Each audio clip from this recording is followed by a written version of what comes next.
Ahojte. Ako vidíte, prijala som výzvu od svojej sestry Kataríny Boďovej, ktorá ma nominovala v ľadovej výzve. Týmto chcem podporiť dobrú vec. A okrem toho, čo tu uvidíte, tak prispiejeme aj peňažnými prostriedkami na konto muskulárnych dystrofikov Slovenska. A zároveň týmto chcem vyzvať pár ľudí, aby tiež podporili dobrú vec.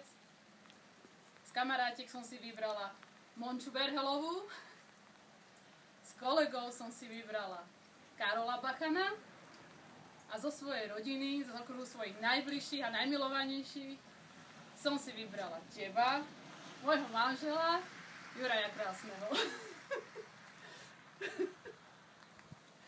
Takže. Jaj.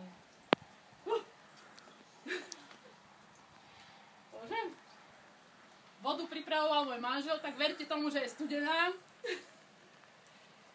Áno, pekne. Otec.